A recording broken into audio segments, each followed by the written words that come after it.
Every time I come in the press room, you in the press room. Working on our Stars Hottronic heat press. Using all the vinyl. Making all the picture tees. I like vinyl. I'm about to just load these boxes up. I'm out your way. Man, you gotta be a crazy little brother to get fired on your day off. What you get caught stealing boxes for? Man, I didn't get caught stealing no boxes. He said he caught me though. We get our rent paid. Why don't you go in there and ask the girls real fast to see if they help us pay our rent? That don't sound like a bad plan at all. What's up, Pops? What's up, Smokey? I'm trying to set up a meeting with the girls, man. Okay. Y'all wanna help me and Craig pay our rent? Craig still owe me money from the last time he got me. He gotta learn a lesson. He shouldn't be stealing. Go ask him to tell that girl from last night to give him some money. What they say? They said it's slow for real. I'm about to just ask boss when we get our job that night. Of course you can. Yeah. Y'all actually won an award, the Boss Mag 2009 Ohio Hip Hop Award. Y'all won for that media outlet thing. Man, I don't even know. Like y'all won. He didn't even know he won it. What'd you say? Who was it? You won the Boss Magazine 2009 Ohio Hip Hop Award. Congratulations. That's legendary. That's legendary. Backdrop Yo, sick. yo, what's good? It's your boy Peanut, aka Dash Resource. I got my man Stacking Smed. Yes, sir. Right in time. I just put down my Kiara Wine. Word. You guys, welcome to the Legendary People Podcast on our Matriarch Monday. Mm-hmm. Man, we've been having an amazing day so far, man, and we're going to continue that trend. As always, we like to come in and give a shout out to our sponsors. But before we talk about our sponsors, we want to invite everybody to watch on our YouTube channel. Our YouTube channel link is in the description of this. If you're watching on Facebook, you can click that link and then go over to YouTube. The reason why we want people to go over to YouTube, because we have a lot of other videos there for just different interviews that we've done. And I just want to continue to let everybody know, just in case you haven't ever seen anything that we've done. We interview people from the city all the time, man, and we talk about some of the amazing things that people have done. So we call it giving them their flowers, right? And so all kind of people right here from the city have done all kind of spectacular things. Meet superstars and world famous people, and have just overcame a lot of obstacles. So make sure you go to our YouTube channel, like, subscribe, ring the bell notification, so you can get alerted every time we drop a new video, and you can go to see all the other videos that we have already dropped, which is very important. It's the Legendary People Podcast on YouTube. Our sponsors, who I was talking about before, are amazing businesses who have actually broke a little bread with us in order for us to mention their name, right? So Shiekhs is first. Shiekhs has the best breakfast in the city. They also a nightclub and a lounge that you can go and you can really kick it. But outside of that, during the daytime, they serve breakfast. And they do have the best breakfast in the city. It is amazing breakfast. So go to Shiekhs for breakfast. They're located on Salem, up Salem. I don't got the address, but just Google Shiekhs and they on Facebook, or just contact Ron C. Foster or Shorty on Facebook, right? So Shiekhs for breakfast, Agnes All Natural Grill for lunch. They got the best lunch in the city. They're right downtown, cat a corner from the library. They got a little Caribbean flavor. The food is amazing. They was way far out, but now they right here in the middle of the city. So go check out Agnes All Natural Grill, cocoa bread, brown sugar lemonade, jerk chicken bowls, pineapple bowls, chicken cheese steaks, and much, much more. If you ever get injured in a car accident or any type of accident, call attorney Michael Wright at 937-222-7477. Make the right choice. Attorney Michael Wright. Make the right choice. Tomorrow on the Legendary People Podcast, we have a brother. Did y'all hear that? Yeah. That's serious. These are listening devices. Man, listen. There's that's listening happened to devices. me before. Yeah. Yeah, that's happened to me before. The Smetaverse.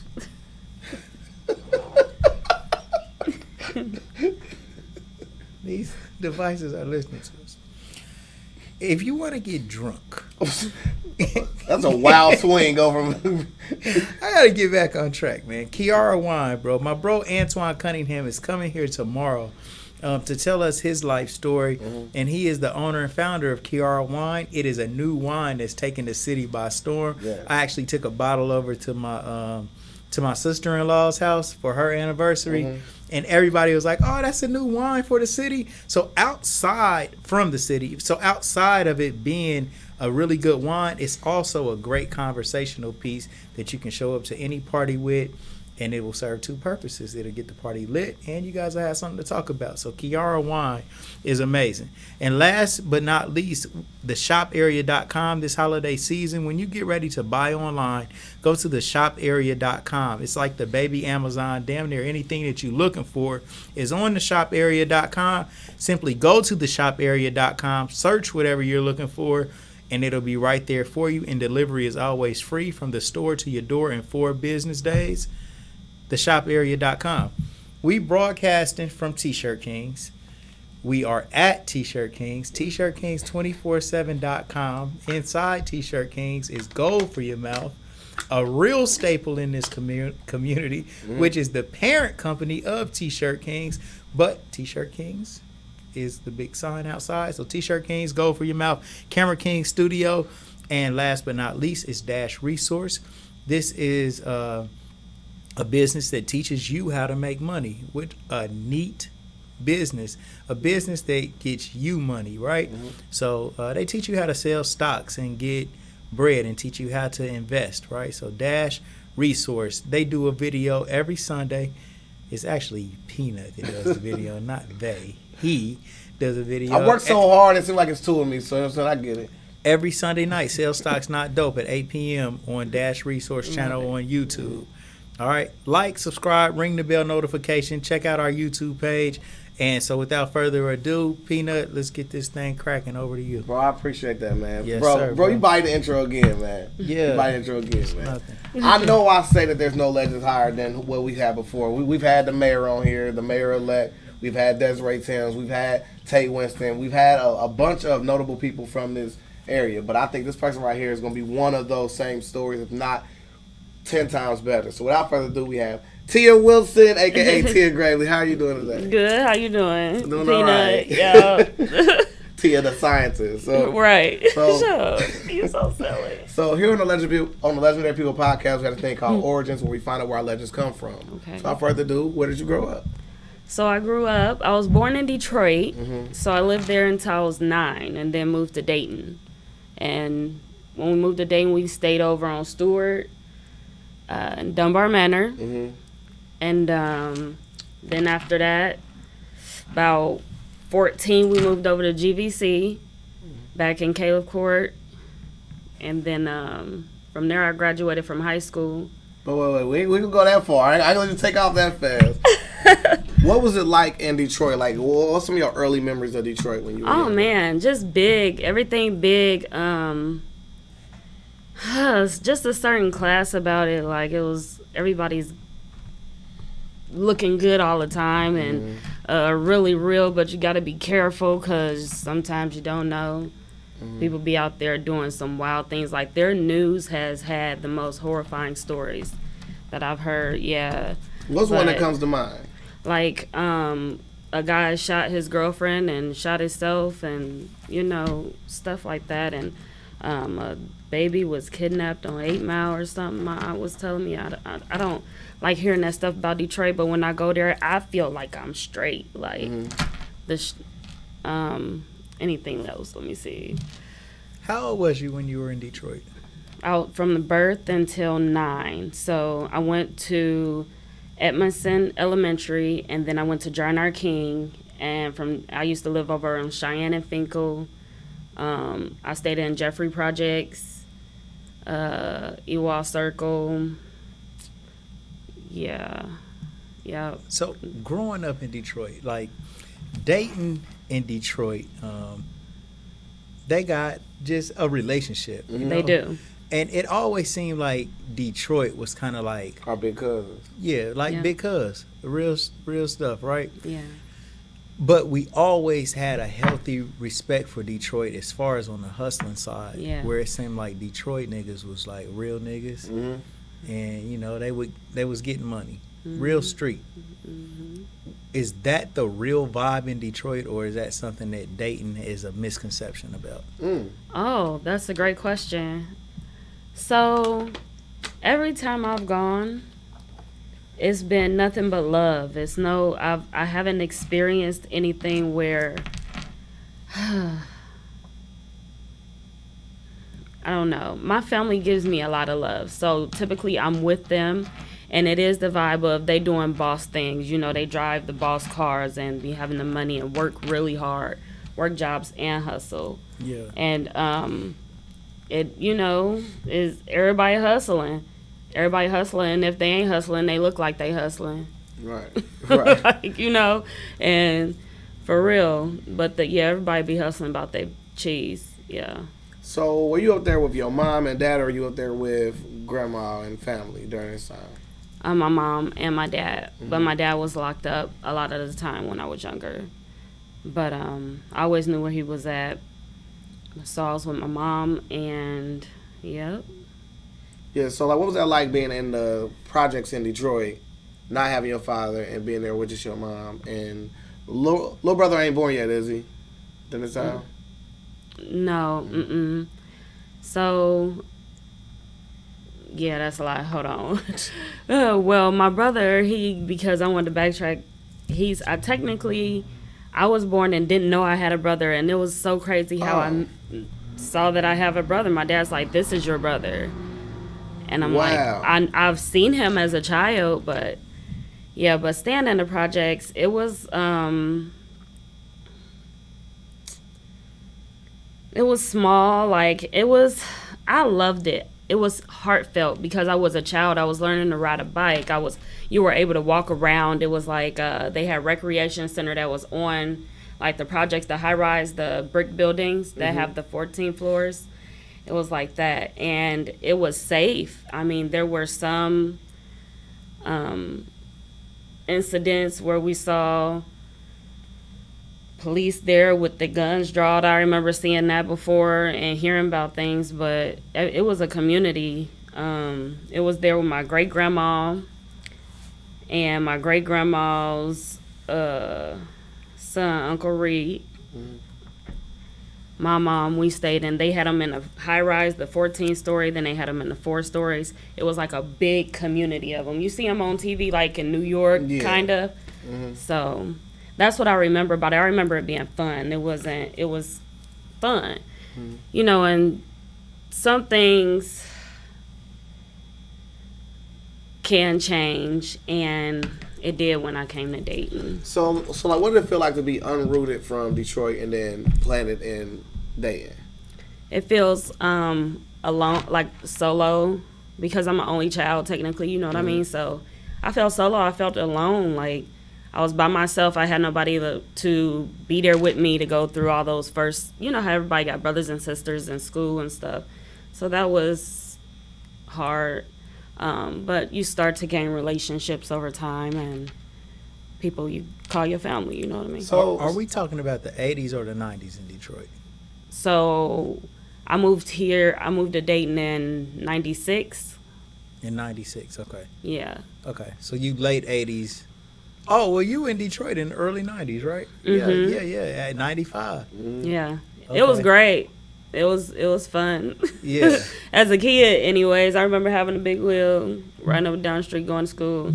I used to walk to school. I used to walk like a mile to school in Detroit by myself as a kid. Yeah. Yeah. Like 6, 7 years old. Yep. Yeah. Man, me too. I used to have to walk home from school. It wasn't a mile, but I did at 5 years old.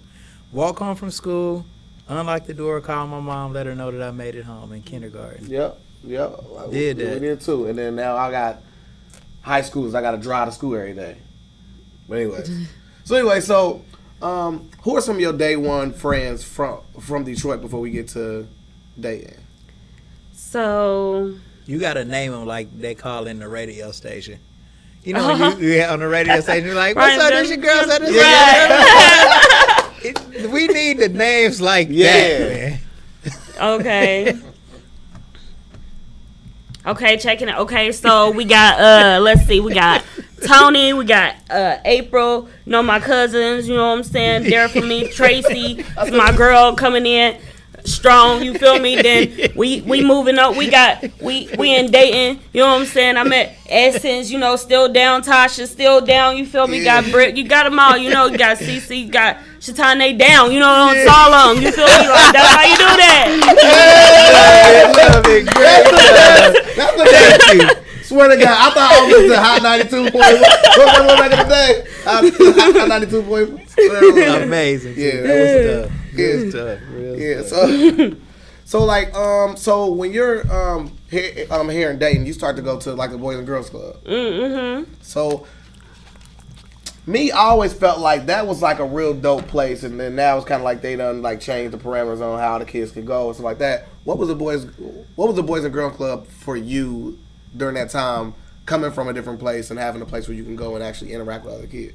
It was fun. I mean, they was fighting a lot, but that's what you get. You used to that in the hood for real. Mm-hmm. I did a drill team. I was in Dayton gyms, and they had the swimming pool there that was open sometimes. You know, they had arts and crafts. It was fun. We used to do carpet ball and have pool tournaments. You know, yeah, it was nice. Yeah. You feel me?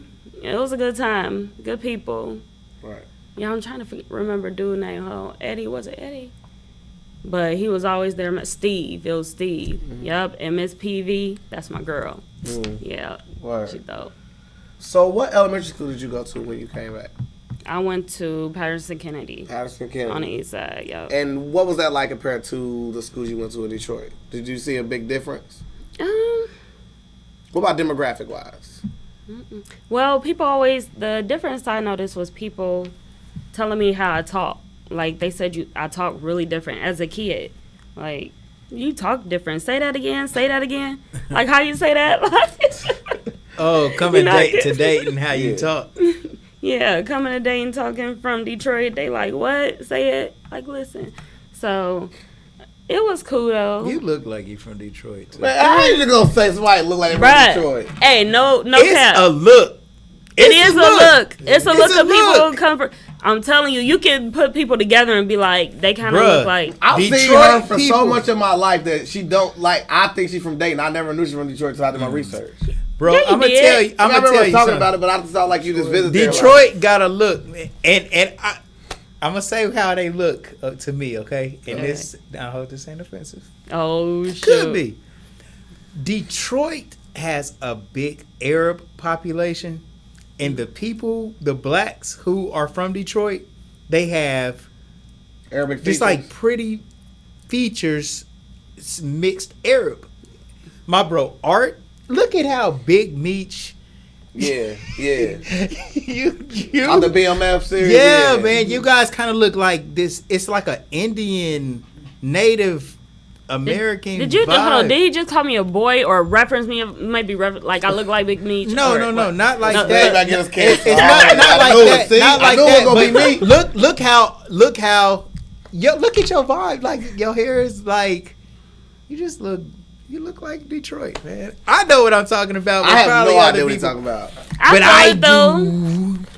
How would you characterize someone that's from Detroit, and how could you tell the difference between somebody from Detroit and somebody from Dayton? See, that's how you do it, man. Rather you try to speculate. Well, it's like our family is from Detroit. It depends on how they talk. First of all, but is there a look?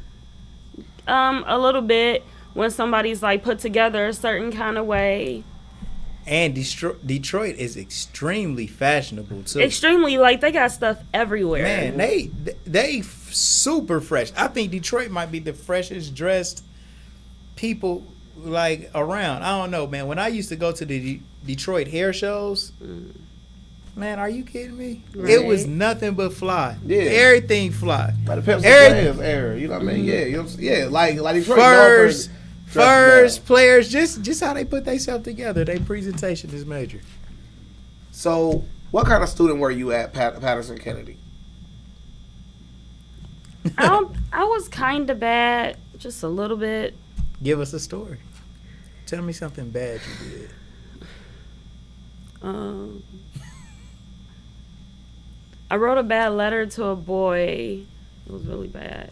I don't know A if I bad say it letter on like air. what? Like threatening him, or a bad letter like You liked him. Like you liked him, or it was a bad letter like threatening. No, like just a bad letter. Like I liked him, like you know. But my teacher, he was like watching us and just saw me pass it and got me. I never forget Mr. Johnson. But This is when you was a kid. Yeah. But for the sake of our show and viewership, can you please tell us what the letter said? What the who? What the letter said. Oh man, I was trying not to say that. Yeah, that's what we want to know, man. Okay, so it's a nasty joke. Yeah, you can say you can speak freely here. We can cuss. I want to. Smack and cuss to prove it. Fuck that. That's it. So I have Like a little found. kid, you let a little kid cuss outside the ground. Like, am I allowed to? Am I allowed I to? did. Yeah, you did. I wanted to think of something good to say. Okay, so I came up with the fuck contents that. of the letter. Of Here the we go. letter. Okay. It had pictures. I saw this picture in somebody's briefcase, and it had penises on it, and it had like You saw this picture in somebody's briefcase? Yeah. Yep. You went in their briefcase? Yep.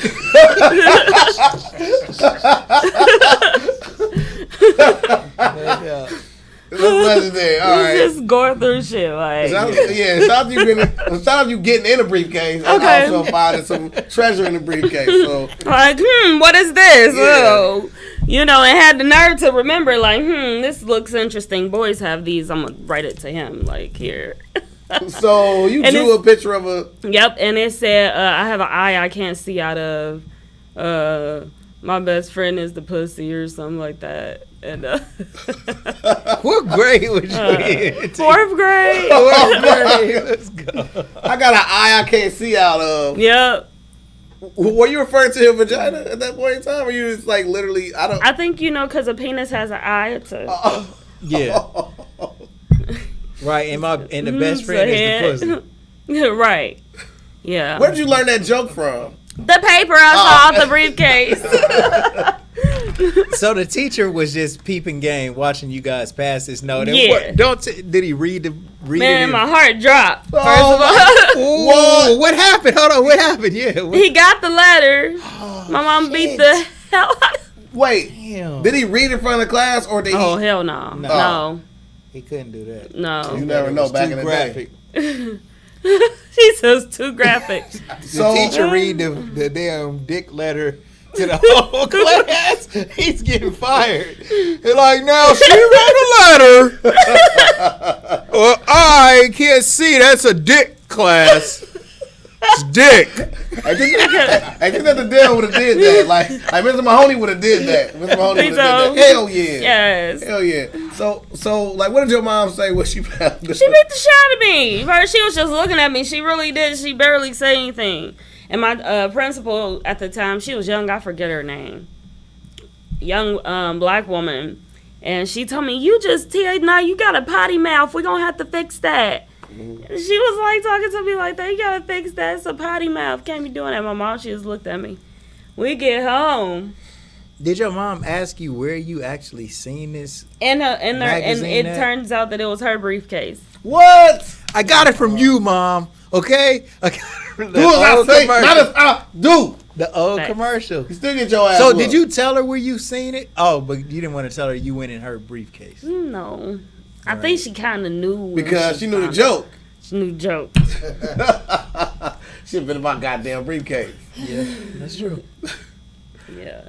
All right, so are you making friends there? Who are some of your friends that you meet along that path? Because your life does kind of have a lot of friends to it come in, and it's kind of key points in your life. Mm-hmm. So, like, who are some of your friends that you met at Patterson Kennedy? Oh, I met a white girl named Tina. She was really like redhead, pretty girl. I saw her again. Who else I meet? Patterson Kennedy. Jarvis. or Javaris, my bad. Paris King. That was my girl. Mm-hmm. We still cool, you know. Keep in touch on Facebook time to time. Yeah, that's it. Okay. Just about.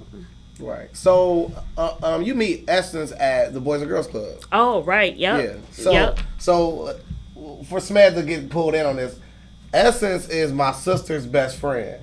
Essence is also Tia's best friend. Yeah. So by proxy, she's my best friend. So you better watch your mouth today, Smed. I'm not tolerating no you better watch ounce of disrespect.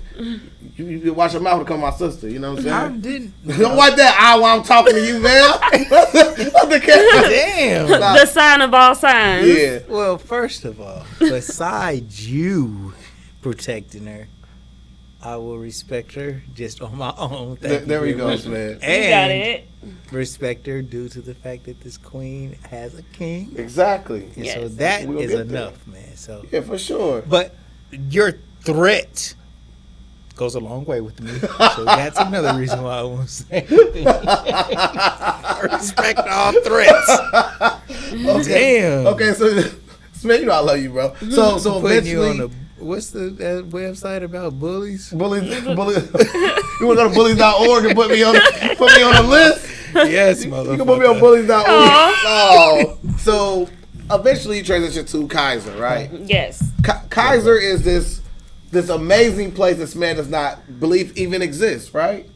Kaiser is a place of science and magic and everything like that. It was amazing. What was that like for you at Kaiser? Oh, we had the I was really interested in like being an astronaut and shit. Yep. Until they that should be the title. I was interested in being an astronaut and shit. Yeah. For real, like they had the whole area where you can act like you're in space. Yes. And then act like you're down on the ground, you know, on Earth, and it was a lot of math, and I was like, yeah, no, math is not my strong point. So, but it was a great experience. Now we did fight. Yeah, that's when I got into my first fights. Let's see, what was my first fight? I don't remember. Mm-hmm. I mean, there's only 2 grades. No. Did you go there for 6, 7, and 8, or did you go there for 7 and 8? Ooh. Kaiser 6, 7, and 8. Mm-hmm. You like that? Yeah. Ooh. You like that? I ain't get to put nothing on. Yeah, I'm gonna do it live on camera. Yeah, boy. So, is this where you like develop your love for science and things of different nature that you weren't naturally into? I mean, like in hindsight, with you becoming a chemist, is this where you kind of first like knocked on the door of wanting to do something of that magnitude? You at Kaiser now, remember? Yeah. And you at Kaiser? I'm at Kaiser. You did not. I did not what? Did not want to do shit at Kaiser? Yeah, yes, she did. I did. Okay. But I wanted to do a whole bunch of other stuff too. I started smoking when I was in middle school. Wait. Smith. Now we keeping it real. Smith, that's all a part of experimentation. Right, for the project, so yeah, because now let me make, because as a chemist, let me make a concession. Let me make a concession. At first, I thought Kaiser was a place where white kids go, but now I understand something different. Yeah, it's different. I mean, fighting. Wait. It's the breeding of what? It's a breeding ground for drug dealers. Oh my Hey, where's the lie though? All right. You niggas was crazy over there. There you go. He's there. We got a Pyrex early. There's your point. You niggas is on. We had a Pyrex early. You know, real goddamn have a class called crack. Who period you got? Crack. Yeah, I used to get picked on a lot. I used to get bullied, and so I started getting in fights. I got into fights. I'm trying to think, was it in the manor? Tell me about a good old fight you got into. A good fight was, I fought this girl in the bathroom at Sneaky Peeks in Cincinnati. What? Hold on, wait a minute. Not that far at Kaiser. She jumped in and don't ask what she done gave out. What about at Kaiser? Was you getting into fights? Yeah. You think girls were jealous of you at this point? That's what my mom said, but I don't know. I don't know. Just me. Just were you starting these fights? No. I believe it. That was a believable. That was a not believable answer. Shit. Man, Tia is a sweet person, man. Don't do that. Right. She is. Don't do that. She is. But I didn't start them. I mean, I don't know what you... Give me an example where somebody started a fight with you. Okay. In school. We talking school. This beard oil is the best thing I ever smelled in my life. All right, man. He ain't gonna just show me up. The camera ain't on either one of us. So in school. He put it in the... Oh, man, it smell good. I told you. It smell real good. Is it soft? Let me get the camera shot on you putting it in, Peanut. Go ahead. Let me see. It's really good. What you got? Hold it up real quick. I got the camera on you, bro. She definitely brought us gifts, and this is amazing. It smells the best thing ever, bro. I love this. Thank you, T. You're welcome. I had to whip it up real quick. Like, literally, I did the labeling and everything, like, right before I left. I love it. I got to bring them something, you know. We done had guests that been on here 3-4 times, ain't bring us nothing, man. We got to start reviewing these clients, man. I wanted to bring you a bigger one, but I was trying to whip it up too quick. I'm like, at least I'm going to just bring something. We appreciate it. Thank you very much. You're welcome. Thank you so much. And it was, like, good. Right. You know, what you brought was actually real good. So yeah. It wasn't just like a last minute nothing. This really episode good. Sponsored by Chemistry. Yeah, real talk. For sure. So walk us through a fight that happened when you were at Kaiser. And I want them to start it with you. Yeah. They started it with you. Okay, so I don't know if this will count. I ain't gonna say her name, but I came in there and I slammed some books on the desk, and she was like, if somebody slams some books on the desk again, I'm gonna beat their ass or something. And what I do? You slam them again. Yep. So. But in that story, that don't prove your point. You say you don't start fighting. But listen, but I didn't throw the first punch, so I didn't start the fight. She didn't start it. Somebody tried to. They tried to dang near hoe her, man. You know, if somebody do that again, I did it. She didn't have nothing to do with this person trying to create a scenario where they would fight. She came in mad about her own thing, and somebody else had to step to her about what she did. They started it with her. They did. Appreciate it. And then what you had to do? He want to hear about the blow. We was fighting on the floor. We was like kicking at each other. We was kicking at each other hard. Like, you know how you have somebody and you kick them like, real dusty one of those. We was on the floor. Okay, I love it, man. Okay, so like other than that, how were you as a student, like grades wise? I was good. I kept like a C average for real. Mm-hmm. Maybe a C plus. On average, just enough to pass. Mm-hmm. At first, I was on a roll starting out. Then, I just did enough to pass. Mm-hmm. For real, like no cap. Like I didn't really have F's or D's. I had maybe 2 C's at the most, something like that. One time, I think I had 2 C's and a D. Right. So, but I passed proficiency. Boy, talk about proficiency test, boy. Used to have you on the whole routine, like, but yeah. So after Kaiser, you go to Dunbar. Yeah. So during this time, is your dad still like locked up, or has he came home or anything like that? Yeah, he's home. Yep, he's home and he's chilling out. You know. He in Dayton? No. Okay. So, yeah, shout out to Pops. He chilling out, staying low key. Right. So I'm saying, like, in the timeline of when you go to Dunbar, are you having a relationship with your dad, or is it just you and mom still, and you in high school? Oh wow. So I did have a relationship with him from jail, like he went to jail a lot, like unfortunately, and so I always knew where he was at, and he always kept in contact. Was he just hustling? But he wasn't there. He was hustling? He used to use drugs and stuff, and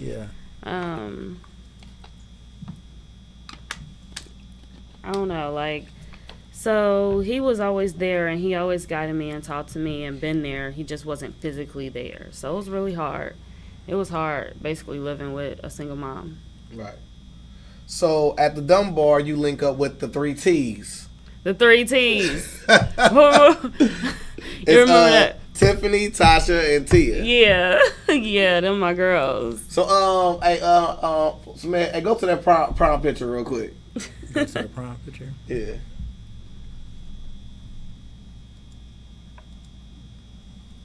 Yep, that was good Going times. to the prom picture. They got the prom picture, right?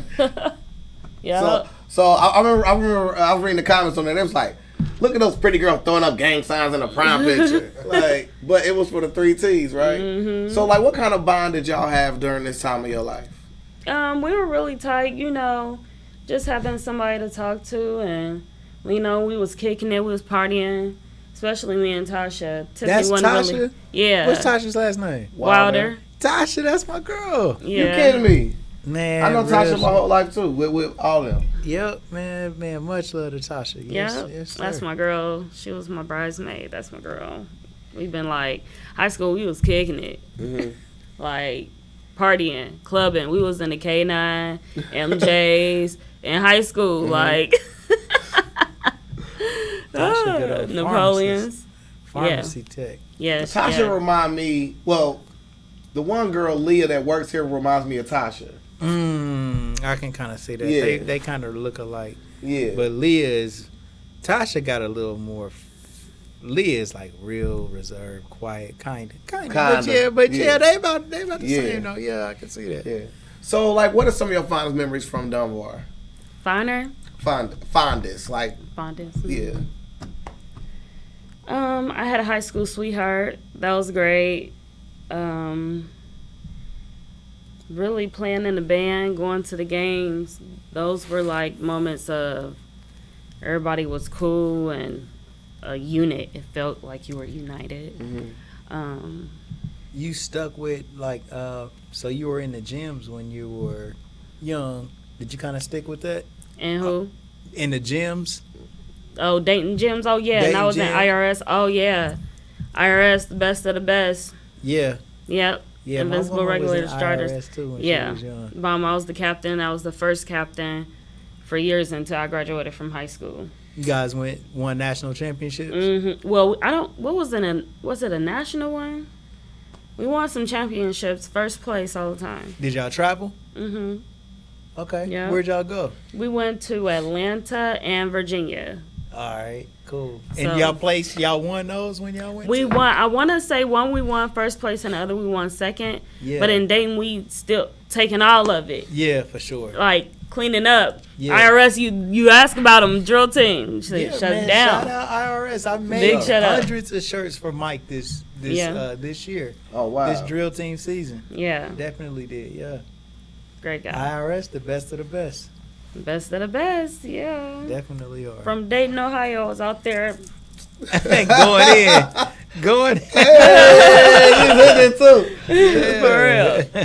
Yeah, it was the shit. That was what we lived for in the middle of the night. Like, What's something negative from Dunbar, like your Dunbar days? Something you would say, like something like bad that happened at Dunbar? Man, Dunbar is like the hood. Dunbar was like, these kids today who be in Dunbar, I don't know, they different than what we were, but it was, I mean, I hung out with a lot of dope boys, like, because I lived in the projects, you feel me, so, and I still studied and made sure I stayed on my grades, you know, and made sure that even though I used to kick it hard, I still stayed on top of that. And always had something for medical or looking into that stuff. But I used to kick it. Right. So, like, during this time, do you start to, like, develop a passion for doing hair yet, or that's later on in life? It was, like, in high school. I started learning how to do roller wraps and stuff. They was popping. And Rochelle taught me. Shout out to Rochelle. Shout out to Rochelle. Yeah. But, yeah, she taught me how to do a lot of hair. So it was like in high school, and then people kept telling me I need to go to school. So I did it. And it is the best decision I could have made because I always have like that hustle. You feel me? Yeah. So that's just one funny picture I see. It's you in 2006 with in the post says Brittany, aka the white girl with a grill, is your roommate at Wright State.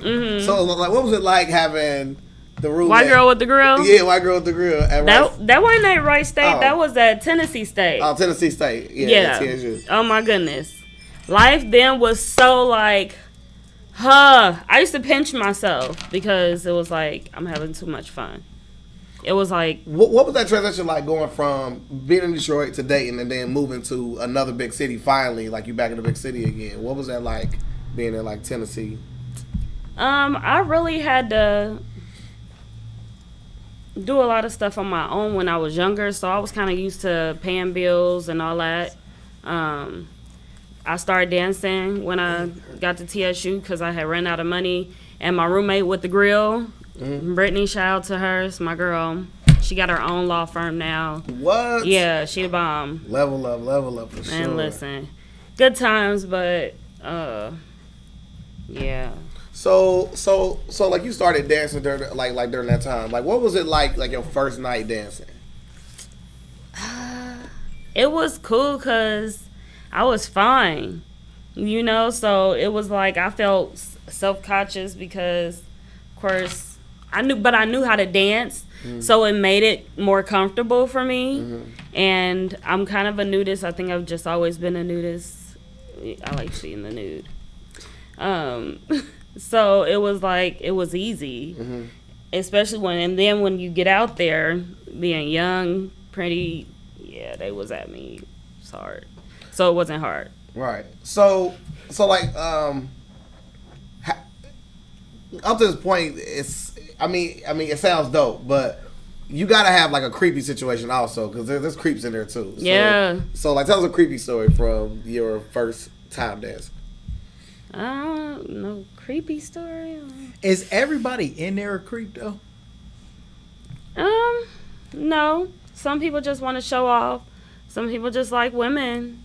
Like, I guess. But what makes somebody a creep? So I can know if I'm. Oh, when so you know if he. Like, are you a creep squad? Are you creep squad? What is like for instance, you're not allowed to wear windbreakers to the club or like. No windbreakers. If a nigga wear windbreakers, they automatically a creep. Oh no, I don't. Hey. Since you said it, I don't know. Damn. Wait. What if a basketball player leaves straight from the basketball game and he still got his warm-up on, like the breakaways, and he wear those to the strip club? Is that a creep? Yeah, he gonna stink. I'm Yeah. talking the breakaways. You talking about if somebody wear breakaways or if they come straight from the practice. game, right? Like, Look, that's two different things. Breakaways is okay. Breakaways is fine, but if somebody don't take care of themselves and go straight to the strip club, them niggas got a problem. That's disgusting. Go get yourself together. Have you had a situation where like somebody's thinking you still have to dance on them? No, that's my decision. No, not at all. Yeah, you stay away from stinky people. Right. Clean lives matter. Yeah. I went around these people one time downtown Columbus, bro. They had like an odor on them that smelled like they eat people or something. No cap. Like they smell like meat. And listen, and when I left, it was still stuck to me. I was so creeped out. Oh, Lord. Yeah. Oh, my God. She looking like so But, serious. like, the world of dancing is such an intriguing world, man, because, you know, you do have one concept of women just trying to get some money, right? You can look at it two different ways. Like, women's body is beautiful, and if they want to show their body and make money from it, then more power to them. It's kind of like taking their liberation, okay? And then you got the other school of thought that's saying, like, it's kind of like stoddy. Stoddy? Yeah. Like, I mean, you know that there's a school of thought that says yeah. this, you know what I'm saying? And it's like, it's almost right there with prostitution. It is there with prostitution. You see that shit all through it. Yeah. Like, out of 10 strippers, how many of them will actually fuck for the right amount? Wow. I'm not the keeper of numbers. Yeah, but I'm just asking you. I'm just asking you. I mean, I feel like anybody gonna fuck for the right number when it's satisfied to them. Like, for real. Like stripper or And not. Like, I feel like if somebody come to you and be like, hey, I'll give you $1 million, you gonna talk to your wife or your husband like, babe, he said $1 million. Right. Like, That is. So anybody, it's all about how high or low your number is. I mean, I don't think So if a regular private dance is 30, what's the average number that they would go to the next level for? Oh, shoot, like, it depends on what the next level is. And let me write this down. man. It's just a show, man. Nah, but go ahead. What you think? What y'all just playing card? I mean, as long as they was spending, you know, you see people, they go into those rooms and they do God knows what. And I've seen things on buses, on rides, just full blown porno just happening, video recording it, the whole 9 right there. I was shocked. I remember one time I was asked to escort some ladies that were going to be dancing, right? Yeah. And I never forget this, and I'm not putting that person out there, but one of the strippers was pregnant. Like noticeable. Showing pregnant? Noticeable to anybody was like that looked at her long enough, you would be like, yo, she's pregnant. Like you could tell. Yeah. And I had went to go use the restroom, and I opened the restroom, and she closed the door back because she was in there servicing a client. Sucking. I didn't see what was going on, but I know it was her and the dude in there, and she was and her stuff was off. Like she was butt ass naked in there with the dude. Like, and it's like, to me, it's like, yes, stripping is like glorified, but it's also like something you said. I mean, to me, it's kind of close to the same thing. Like, but then again, like you have the good ones that actually be doing it for money, like yeah. Cause boy, listen, you go out of town. I worked at Onyx in Charlotte. They get money. You just stand there and be pretty. They just throw money. Yeah. Yeah. Like I went to Hustlers. Okay, I was in New Orleans, and they got the thing called club crawls, right, where you pay and they'll take you to this club, to another club, like on a party bus. These are some of the laziest strippers I've ever seen in my life there, bro. I swear, they literally just stand there like what you're saying, and you have this, like they're regulars that be sitting there just with them, just sitting there, and like they'll pay them for just sitting there with them, not dancing or nothing. Some of the laziest strippers I've seen in my life, man. I was so appalled. All right, let me ask. Not one ass shook that whole night. Right. Let me ask you this though. So, are strippers looking for that one old trick that they can just sit with, and they don't got to do much, but he'll just pay them for their company? Like, you know what I'm saying? Is there like a goal? What is the goal for strippers? Like, what is to make money.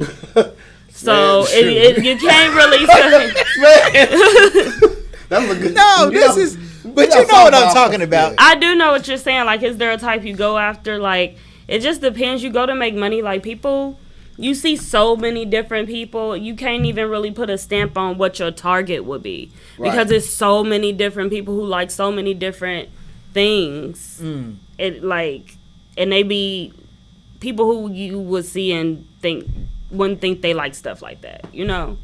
Yeah. Like, they not old, but they might be married with kids and like all that stuff, you know?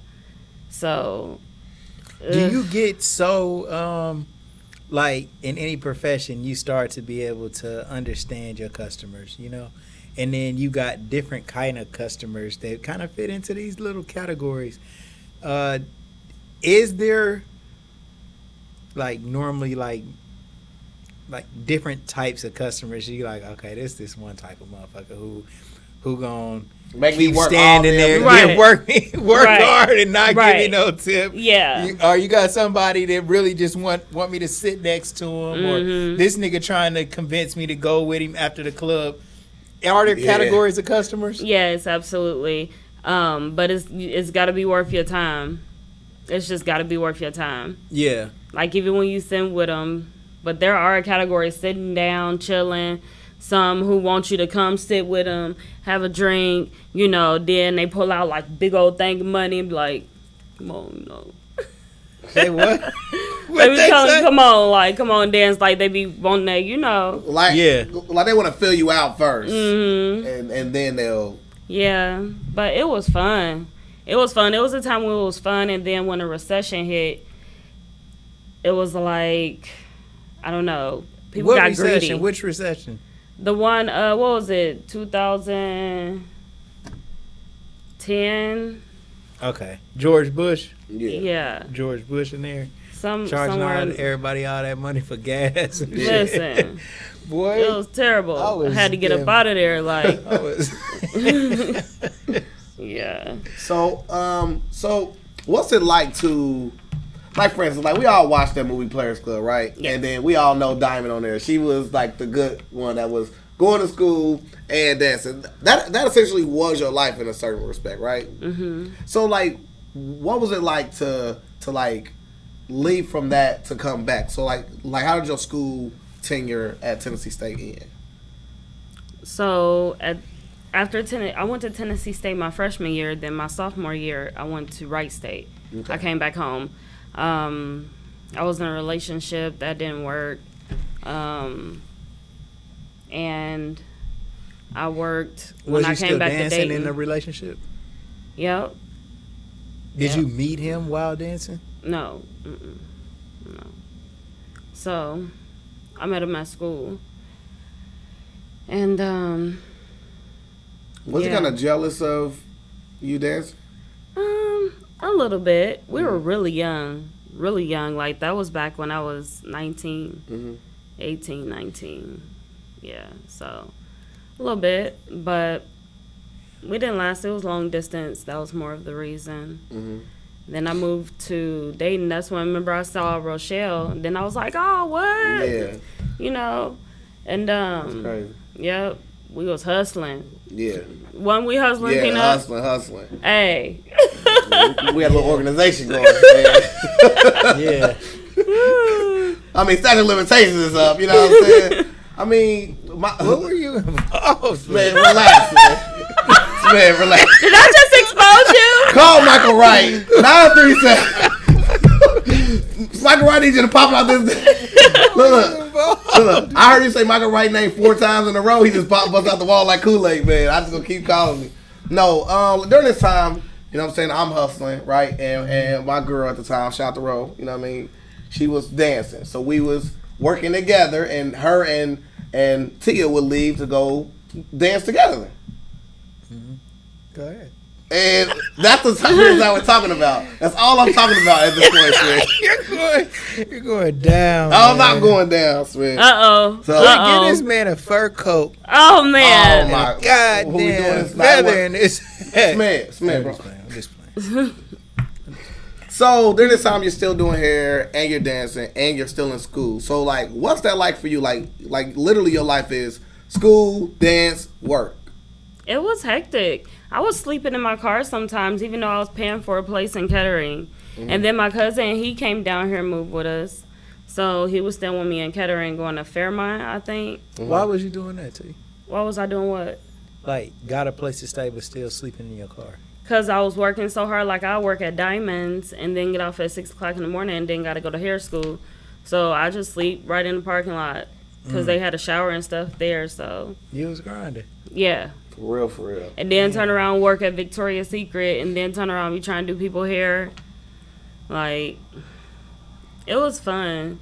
It was a great life, but I don't know if I could pull all that now. Like, everything would have to be organized. You know, I realize now you really need a team, you know, and a solid team that's going to stick with you and help you do different things because you can't do everything. I tell Smith this all the time. He just would not listen to me. You know what I'm saying? He just would not let go of the daggone remote control. You know what I mean? You know what I'm saying? Like, let me press a couple buttons on the remote, man. So like during the time you're doing all that, but then eventually you moved to Charlotte. No, I didn't move to Charlotte. Well, you said like essentially you was moving to Charlotte. Oh yeah, I was going, but I went down there and I visited, and I went down there and worked at the club. Yep. That time. And what? For Peanut. In my research, it said, "Damn girl, did you move to Charlotte?" You was like, "Yeah, kinda." Okay. I was going to. See, so Yeah, I definitely was going to. I think I was working for Time Warner. Y'all are silly. Y'all so we silly. do this all the time. Every episode. He thought I was gonna let him get away with that shit. I let that shit go for about 12 seconds. Yeah, he did. I was like, just I when thought he I thought got the out. coast was clear, this nigga heard Crazy. But anytime I'll never he bring out fucks my up- good guest to you ever again. Anytime he fucks up in the interview, I make sure He has no I say limits. something. Yes, for sure. So, you know what I mean? So, like, during this time, you're still dancing, you're still going to school. What are you in school for during this time that, like, you come back? So I came back to Wright State. I was doing pre-med. And then I just really had it on my heart, like, I didn't want to be responsible for nobody's life. So I left Wright State and went to Creative Images and got my hair license. And then that's when they were, like, telling me, you know, it's more that you can do behind the chair instead of just doing hair and then being behind the chair. So I worked for Chi, Farouk Systems. That was fun, like, you know, doing the hair shows and stuff. And, you know, I worked a lot. I went into the strip clubs. I would work in there and do their hair for a couple dollars in the dressing room. Yeah, so, but even still, when I was getting my hair license, I was working at Time Warner Cable. So, A lot of working. you still had a passion for, like, photography as well. Are you thinking, like, maybe you could have did that as well, or is that something that... Yeah, I feel like I could have did that. Yeah, because I liked that. I was good at it. I would be able to catch some good shots. Yeah, but I don't know. I haven't been focused on it. I've been so focused on my business, you know. Shout out to Chemist Cosmetics. For You sure. know, really focusing on, you know, building a solid clientele, which it's at. I had to, like, slow down because you know how you can do a lot and get nothing done. That's the worst. Right. So, but yeah. So, like, one of your teachers that, like, you quoted to say is one of the best teachers ever was Roger Penn at St. Clair. He was your chemistry teacher? Who? Roger Penn? Roger Penn. No. Dr. Roger Penn. So maybe I'm trying to take another point away from me, but I swear, like, yeah, you had said that you're working on your chemistry degree, and Dr. Roger Penn was, at St. Clair, was one of the greatest teachers. I said that? Yes! Dr. Penn. Shout out to Dr. Penn. T, Shout out to Dr. Penn. say this, repeat after me. Yeah. Who the fuck is Roger Penn? Who is it? Let me see a picture. I would have to go back to the post. We got to. Man, don't make So let's talk about a funny all story. good. Yeah. All right, let's see if you remember this story. So in 2011, someone walked into your friend's business with a steak knife. Oh, yeah. Yeah. Let's talk about that. We were on, where do you get this information? The same place I found out where Roger Penn was, man. Roger Penn has, damn it, wiped all the internet This is too information. much. He done wiped down memory. He done embarrassed down embarrassed. All right, good. So yeah, so like walk us through that story. Yeah, so we were in the shop, and some little boy was walking down the street with a knife and talking about he was gonna stab everybody or something. I think he had cut his hand. And I was there with my homeboy David. He said he wants to kill somebody and he feels like Hitler. Was his Yeah, exact quote. something like that. Yeah, he was creepy. Like, it was crazy. And he was serious, so sincere. Yeah. Right. So who is the Fab Five? Fab Five of what? It was your clique of 5 females. What? So we got Essence, Tasha, Sierra, Shaitan, Brittany, And you? Brandy. That's like a 5-7. Keep going. It's couple more. What? So, but like you're still going back and forth to Detroit for family get-together stuff of that nature. So what was it like to be able to go back and then still tap in with your Detroit family, even though you're here in Dayton during this time? What do you mean? So, like for instance, like you would go back to Detroit for like holidays and things of that nature. Yeah. Like in 2011. Mm-hmm. So, like, what was that like going back and kicking it with family? Where It was you grew cool. up? It was cool. You know, we made the best out of the holidays, had a good time. You know what I mean? And it was cool. I don't know how to explain it. Because I always was going to Coney Island. That's what I do. Mm-hmm. Is go to Coney Island and eat chili cheese fries when I go to Detroit. That's cool. For real. And be at the house. They be cooking, be helping cook. And, you know, it's just a family environment with the kids and everybody, you know, cousins, uncles, everybody, elders. So, yeah. So, there's an urban legend out there that you was in the Grind Time Central video. Is that true or false? Yeah. You was? I think that's the one on that was over on off Prescott. Mm-hmm. Yeah. Yeah, I said, but like a bunch of people had like asked that question and you was like, you didn't answer them or whatever. Like, ain't none of your damn business. Yeah. So then you finally do some modeling. I'll say somebody say, yeah, girl, you ripped the runway. So did you model that year, 2011? I don't remember modeling.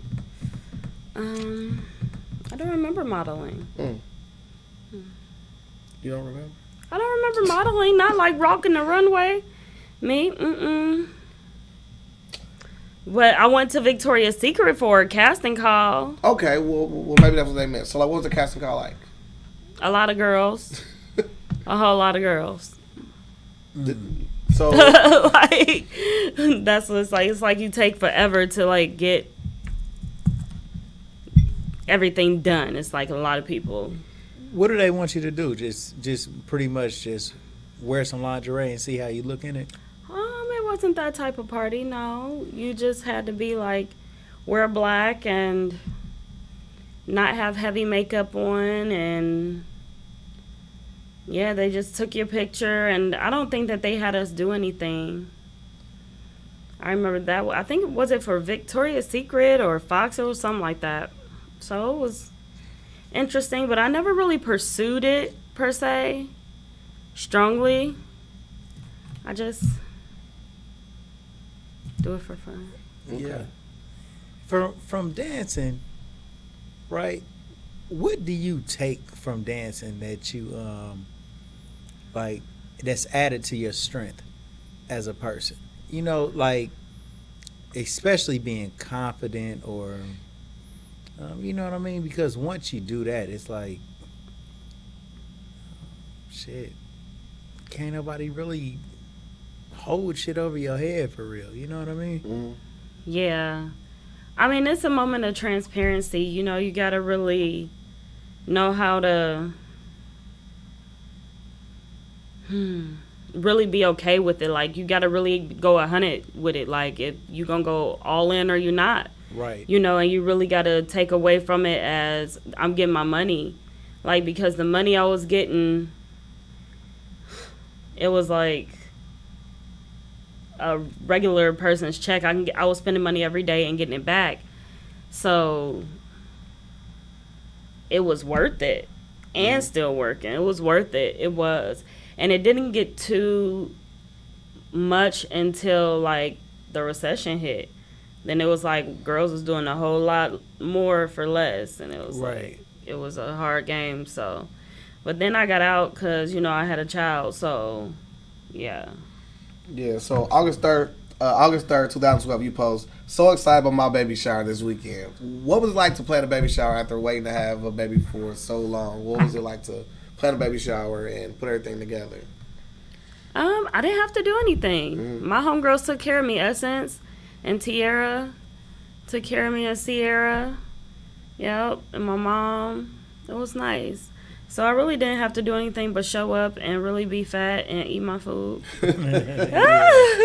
You know, and they had all the food I like, and It was nice. It was really nice. Yeah, I still got the mold from that day. It was a mold like of my stomach, and it had like jewels on it. Tiara like blinked it out. My homegirl, yeah. Oh wow, that's super cool. Yeah. So on the September 11th, you say you know what I'm saying that like you're literally like it's like a picture of you sitting there. I think Brooke took the picture and saying I'm waiting on him. Like you literally was in a chair. You got that picture? I can find it really quick. Yeah, I want it. I don't have it. Let me see. Yeah. So, man, you go to commercial break real quick. Let me find it for real quick. Yep. So all right, you guys. Hey, we're gonna take a quick commercial break, and then we will be right back. We're gonna come back with this picture that we talking about, so everybody can see it. And yeah, all right. Every time I come in the press room, you in the press room. Working on our Stars hot tronic heat press. Using all the vinyl. Making all the picture tees. I like vinyl. I'm about to just load these boxes up. I'm out your way. Man, you gotta be a crazy little brother to get fired on your day off. What you get caught stealing boxes for? Man, I didn't get caught stealing no boxes. He said he caught me though. You get our rent paid. Why don't you go in there and ask the girls real fast to see if they help us pay our rent? That don't sound like a bad plan at all. What's up, Pops? What's up, Smokey? I'm trying to set up a meeting with the girls, man. Okay. Y'all wanna help me and Craig pay our rent? Craig still owe me money from the last time he got me. He gotta learn a lesson. He shouldn't be stealing. Go ask him to tell that girl from last night to give him some money. What they say? They said it's slow for real. I'm about to just ask boss when we get our job that night. Of course you can. Yeah! What's up with it, you guys? Hey, we want to invite everybody to go to Sheikhs for breakfast, Agnes All Natural Grill for lunch. If you're ever injured, call attorney Michael Wright at 937-222-7477. Make the right choice. When you want to get lit a little bit, man, get you some good old Kiara Wine. Unwind with Kiara Wine. You can contact Antoine Cunningham at 937 or contact Antoine Cunningham on Facebook. I was going to give you Michael Wright's number again, like I've done before. Call Michael Wright, looking for Kiara Wine, that ain't right. And then the shoparea.com, the shoparea.com. It's like the baby Amazon. If you need anything, go to the shoparea.com first, search what you're looking for, and then when you find it, know that the delivery is always free from the store to your door in 4 business days. The shoparea.com. We're at tshirtkings247.com. T-Shirt Kings at 4301 North Main Street. We got bulk discounts, same day service, and free designs at T-Shirt Kings. You are also talking to Gold for Your Mouth, goldforyourmouth.com. We got diamond deals daily, so come on through. You don't have to pay all up front. You can pay half down and the other half when it's ready for you. Take about 2 weeks to make anything that you want. So Gold for Your Mouth, come through. We make everybody smile, and that's for sure. All right. And then Camera King Studios, you can get photography for your family, whatever event that you got. Go to Camera King Studios, man. Camera King Studios, man, just for social media pictures. And then Dash Resources, we teach you how to sell stocks. Buy a good stock on a bad day and watch your money go this way. Okay? Some bars, man. Yeah. Dash Resources, man. You guys, every Sunday, Sell Stocks Not Dope on Dash Resource channel. And then Peanut is actually looking for this picture still. I swear, and listen, I know you guys are out there thinking like, damn, still? He's still looking for that. I thought he was good at research, man. He did all this bragging and then crazy. What's going on? Have you ever yeah, you know, have you ever met somebody who always says that shit is crazy when it really ain't that bad? There you go. Oh wow, yeah. Oh wow. Boom. Send it to me, P, and then I'm going to actually put it on the screen so everybody can see this. Right. Daggone it. And you know what? And I should pull a Roger Penn while we at it. Right, no, but for real, because I want to see his face. Oh, wait, I wonder, hold on. I think I remember. Here we go. It's the cannabis. He got the long beard. He looked like the KFC guy. Yep, he showed. See, That's it. There you go. Yep. Give my boy back. You got that point. Give my boy back. I'll give it to you, bro. You got it. So, He was a good teacher. And we take a point from T. Yeah, because I slipped like, on that. No. I'm like, I was not talking like that. She said, "Who the fuck is this being?" Was so serious too. So, is this the picture that we're looking for, bro? Mm-hmm. Here we go. there we go. So Here everybody we can go, see you it. guys. So like this is right before you have your child. Walk us through this day. Well, it was a great day actually. Yeah. We went to the hospital, on September 11th at 7 a.m. and got checked in and stuff. Then my mama was there, Brooke was there, a whole bunch of people was there. Mom was there. We ate chicken wings from B-Dubs. Was it B-Dubs? B-Dubs. I think so, yeah. Yep, and we they was playing cards, chilling. My cousin Michi was there. And then once the medicine started kicking in, it was a great experience for me. But I already have back cramps as it is. But I was able to tolerate the contractions. I got to maybe 5 centimeters.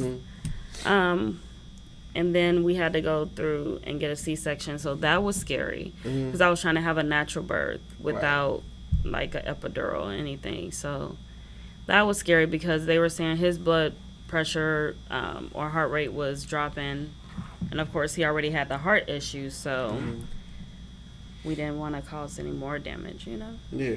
So he was due to be born on the 25th, right? So it came early. Yeah. Yeah. So like, what was that like to have an early baby? Did he come out super small or? So I had to have him early because I didn't have any more amniotic fluid. So What is that? Like amniotic fluid is the sac, the water that they sit in when they're in the stomach, in the uterus. It's the sac and the juices in the water, and they're what coats their skin and everything. And I ran out of that, so I was on bed rest. They had me drinking water and going to the hospital like once and twice a week. And then they said, because if there's no amniotic fluid, then the kid could, be crusty and you not survive. Wow. It's very important. They had to do an amniocentesis where they took a big needle and stuck it in my stomach and got the, the DNA out for a test to see if he would have like Down syndrome or anything. And because he already had a heart problem, and they were like outweighing the options and telling me to kind of terminate my birth. At the time, I think I was 5 months. Oh my God. Yeah. And they were like, or it's going to be a long road. And it was, but it was worth it. What was it like being faced with that decision of them coming there telling you to essentially kill your firstborn? What was it like hearing them say it to you so cavalierly, like? It hurt for real. Like, it really hurt because it was like they had to do it medically. They have to ask you that. But for you, it's like, I can't believe you would give that an option. If there are chances that the baby will survive and have a life, then I'm going to take those chances. And at that point, 5 months, you're like, that's a whole person in you at that point. Right. So... yeah, it was definitely devastating. But I remember when they first initially told me that he was going to have heart problems, I just told him, do whatever you need to do to save his life. Right. Just save him, So, yeah. So when he comes out, does he require anything because he's premature or the heart issues? Yes, when he was born, he had to have heart surgery like 5 days later. Yeah, heart surgery. And he was in the hospital for probably like a month. And then went home and did well. And we was living. Where was we at? What's that apartment over there off of 3rd and 35? Whitney, no, not Whitney Young. Here are But the Olive top Hill. search results. Who was talking to him? Who was talking to him? That's the second Hey, time that's listen. happened. I'm Nah, telling y'all you. phones is tapped. Mine is, you feel me? My phone know what's up with me. Bro. I will replace this phone. You feel me? If it start acting like that on me, y'all like to just deal with phones and be in y'all business. I don't play that. Gator don't take no shit. Get his bitches. It's one of my favorite Bruh, movies. I swear about that this is movie. what the other guys? Yeah. Movie is like great. This is great. Put your big boy pants on. Put your big boy pants on. You know I got movies for days. I do that all day. Like my husband be like, "What are you talking about?" Like it's from a movie. Yeah. Just roll with it. So We talking about Olive Hill? Yeah. Yeah. Apartments. We stayed there, and. Yeah, then I was off work to take care of him. It was really depressing, but it was good. I really enjoyed like the becoming of a mother, Yeah. the nurturing and the caring, and they gave me a whole bunch of food stamps and stuff. So I was in the house eating good, like yeah, being with my baby. So it was cool, but it was also very scary. Like you always question yourself and wonder if you did the right thing, like or if you should have just put your faith in God and just allow them to not go through that or to have the strength to strictly be holistic. And when you don't do things like that, make you question, like, did you do the right thing? Mm-hmm. You know, but I feel like it's a blessing when you've got 6 years with somebody because in those 6 years, he changed some lives. You know what Absolutely. I mean? People really love that kid. Like, he's one of a kind. absolutely. Yeah. So, like, what are some of your fondest memories as a mother? You know what I mean? Like what's one of the like the times where just like you know like you were so happy that you could cry? Oh.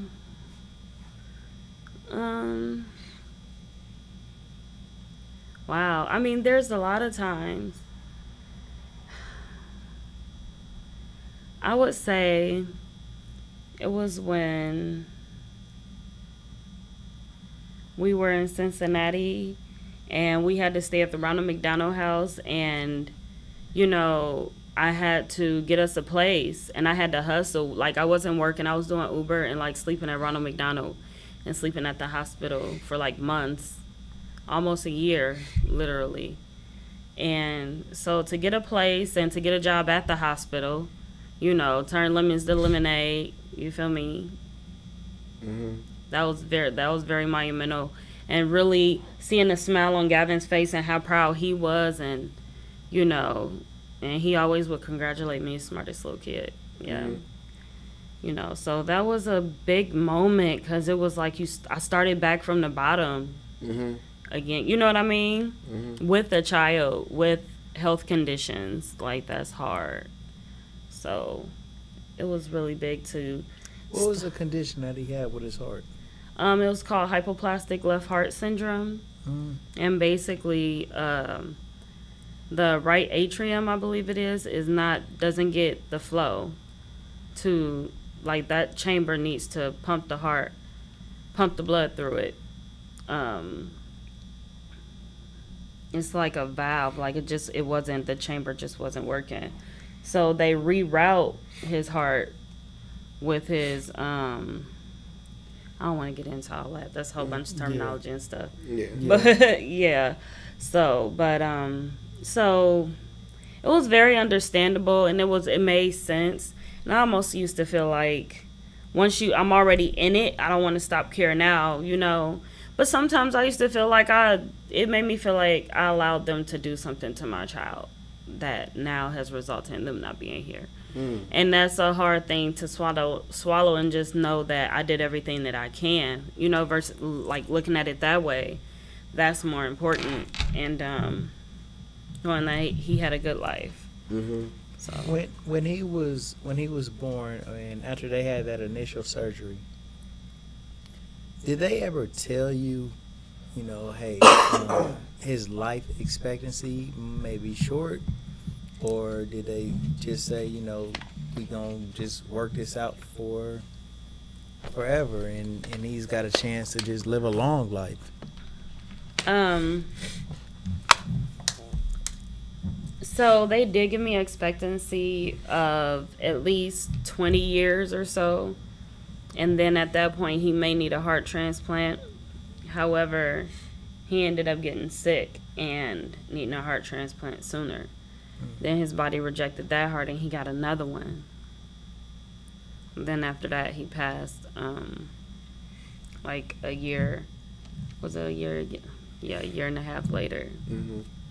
So, but What type of little boy was he? he was like, I was just about to say, he was like a real charismatic, smart little kid. Like, he had this spirit about him that was a vibe, like, period. He was just smart and charming. And, you can never really know what's going on with him unless you saw his scars or something. Or at one point, he needed a trach so you can see, like, his scar on his neck. But you couldn't tell. He was like a kid. Yeah. And he was really knowledgeable, especially in the medical field, considering that that's where he was spending his time. So he knew all the terms and stuff and Right. would be talking to the doctors. He was just really smart.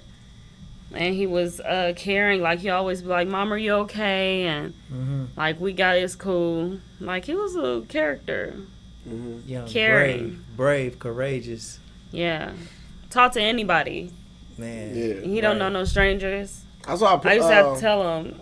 Yeah, I saw a picture of him playing like the violin or whatever. I'm like, what little dude at that age is playing the violin? Like, it was just so intriguing to me.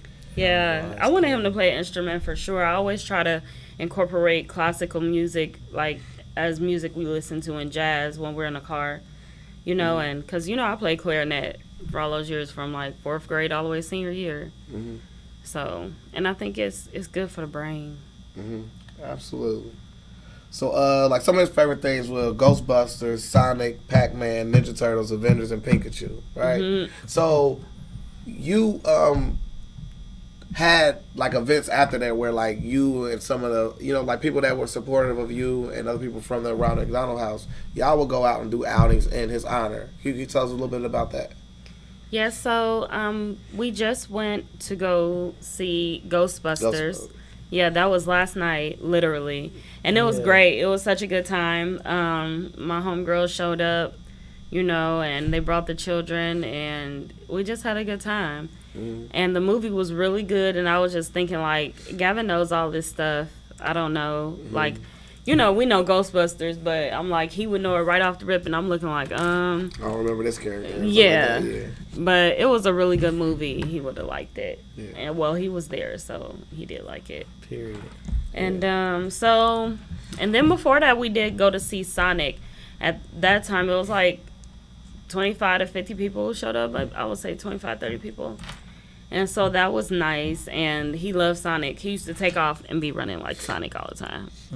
He used to do that all the time. Like, out of nowhere, he'll just be talking to you and run past you. Like, yeah. So, I mean, he definitely made an impression on people's life. Like, he got a bench named after him. Is that the Ronald McDonald House, or is that somewhere else? That's at his school. Yep, that's at his school. Oh, I forgot. Yeah, it was a balloon launch and it's really nice. The school. Why am I not remembering the school name right now? I gotta look up my own child's school name. T, does Gavin ever visit you in dreams or? Yeah, man. And you know what? This is gonna sound so crazy. No, not on this show. Okay. So he would visit me. Like, it was one time he visited me, and he was like, "Mom, I'm going over here in this room," and it was like I was laying down, and he was down the hall or something. I was like, "Okay." He was like, "You all right? You good?" I said, "Yeah." He was like, "All right." And after that, it was kind of like I didn't feel his presence for a while. It was like he went somewhere else. Yeah. Literally. And so I went to my homegirl Brandy's house, and it was like when I walked in there, I could feel his spirit all through there. Wow. And it was crazy. It made me cry even. because I'm like, this where you been at? Like, because it's just a certain presence you get, you know. And him and Zoe were like best friends. They were like buds, you know what I mean? So, yeah. And the visits that you get, it's no doubt about it that it's a visit, right? Yeah. It's not a dream. It's not a. Way different. It's not this imagination thing that people would try to paint it as. Right. You know that it's real. Right. You feel it. You know it. Because it was even one dream where we were like, superheroes or something, like some shit. We was like, I don't know, like, yeah. Y'all were Avengers. And you know, my dreams be so vivid and so strong. Like, I be having to write it down sometimes. I was just talking to Simone before you came in here about dream books. I literally lost all of my. He just said that. Swear to God, I logged today, right? And we never talk about this either. Like, I literally logged every last one of my lucid dreams in my notes. But it's good to do that. But the fact that Peanut said that before you come in, and the fact that I can build with you, these are all confirmations that, like, Gavin coming through for you. Yeah, you know what I'm saying? absolutely. And what was real cool about what you just said, you was like, well, Gavin would have been there. You said, well, no, he was there. Exactly. Man, I just rock with that so hard, man, because for me doing memorial T-shirts, I know for a fact that when our people pass from this realm, this experience, this physical thing that we got going, they're not far from us, and they're around. And everybody who comes through my store that I just have an opportunity to build with and bond with about what happened with their family that passed, they all tell me similar stories of dreams, hitting the lottery, finding money, reoccurring numbers. Reoccurring numbers. Oh my goodness, I was at work. His birthday came. Because I work in the health field, right? So I'm seeing patient information. His birthday came through like 4 times. Wow. Through patients in that evening. And it was like, that's not, you noticed it. Like, wait. Like, it was crazy. You'll also find dimes and pennies. Oh. Dimes and pennies are how our past people communicate. It's like this binary code with zeros and ones. So now, and 444. 444. When you see 444, that's a lookout. That's saying you on the right track. Your family and your angels is with you there. And so, you know, these is just like, through my investigation of our people that passed, little stuff that I feel like is some type of symbolism or signs that they letting you know that they're around. So when you see those, you can kind of just take that little tidbit of information and feel better about, you know what I'm saying? Yeah, absolutely. I do find peace in the fact that he was such an extravagant kid and he got to do so much, I feel, that people don't get to do in a lifetime at whatever capacity, you know, because he experienced a different life and he changed my life, you know, forever. So, yeah, I find peace in him really fulfilling his mission while he was here on Earth. I really do, yeah. That's what's up. Also, if you guys are interested, you have a page dedicated in his honor called Gavin's Story. Yes. Was that just a small idea at first of just logging his journey, or was it, you know, what was the thought process behind making Gavin's Story? So making Gavin's Story, I really wanted to blow up into a nonprofit organization and maybe change the name a little bit, but that's where it stemmed from, and just really giving people an opportunity to like his page who can't, because you know with HIPAA and stuff, they can't really like your page personally and comment on stuff like doctors and stuff. It's really interesting, but you know, just so people can follow him. I remember one time we were on a cruise in St. Kitts and met a woman who mom knew Gavin. Yeah, from him being on TV, because you know he was on the national news. Like, yeah, and we were in St. Kitts. That's in the middle of nowhere, right? And to see a woman, oh my goodness, I'm pretty sure I have a picture of her. I'm pretty sure on Gavin's Story. I'm pretty sure I posted it. Isn't that crazy? You don't know what's really the crazy that's happened. What? Well, the lights just went out. Yeah. Oh, that's never happened. Oh, so we're having a paranormal activity moment. He here playing with the lights. Young King. He wants you to know he here. Word, yeah. That's my boo. Like what? Who are we interviewing? It's Mo's wife. Yeah, Mo Beach came through too. Yeah, and we started having all type of electrical issues, and a moth came in here and flew in here. Like we never had that. Yeah. Wow. Mm-hmm. Yeah. Interesting. Yeah. So you pulling up? Pulling up the picture of the girl from Florida. Mm-hmm. So like she's familiar with the story because she's seen it on the national news. Yeah, and she was from Ohio, I believe, if I remember correctly. Oh, I don't know if it's on his page. And she said her mom supports him and follows him because he got like a lot of cards for Christmas and for his birthday, his half birthday. Mm-hmm. I can't find it. I'm gonna find it though, but a lot of cards. He requested cards, so. And they put it on the news. He got all these cards. Like, I got a big tub, like one of the big tubs full of cards for, like, all kinds of cards. So, that was really dope. Like, and that was my birthday. Right. And clearly your birthdays are festivities, right? Because... Yes, I like that. Because, yeah, so, like, you went on a cusp, like a girl's trip, and all your girls got together, y'all went and toured the world. Like, right. What was it like during that time to just take a break from being a mom, take a break from, worrying about stuff to actually go out and have fun with those friends? It was good. Like, it was always me looking for a new adventure and trying to experience life. I like to party and have a really good time and just YOLO, And so we eat good, we shop, have a good time, you know what I mean? Mm-hmm. Everything be getting paid for because everybody's so fine. Mm-hmm. That's right. So it be lit. Like So like, ain't that a part of self-care in a certain respect for like a female is to be able to cut loose every now and then, you know what I mean, and have fun and kick it with the girls. Is that a part of self-care? Absolutely. Absolutely. Just as well as being lazy and doing absolutely nothing. Right. Absolutely. Absolutely nothing. Mm-hmm. I would sit and lay down for and be awake and lay and do nothing just to relax and enjoy it. Right. While I'm awake. So speaking of enjoying, you said I'm in a legendary quote from Tia. Said, I'm enjoying being single, focused on Tia, Gavin, my career, and his future. As long as these priorities stay in line, when someone is sent to me, I'll be ready.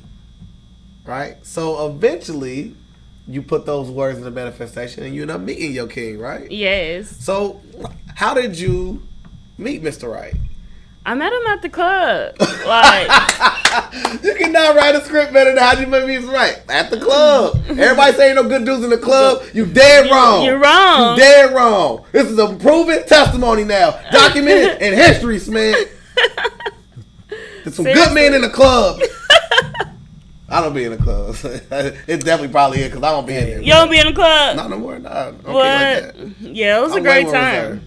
So like walk us through how he met, because sometimes a dude will be scared to like how they will court a woman, because nowadays it kind of seems like it's so easy to be called thirsty or he doing too much or he not applying enough pressure. Just the club, or you was dancing in the club? I was dancing. You was dancing in the club. Wow.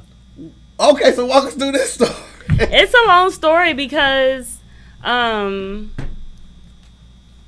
he really he was the man there, but it was like he really had a genuine attraction about him. Like nothing about him's fake. Mm-hmm. Nothing about him was fake.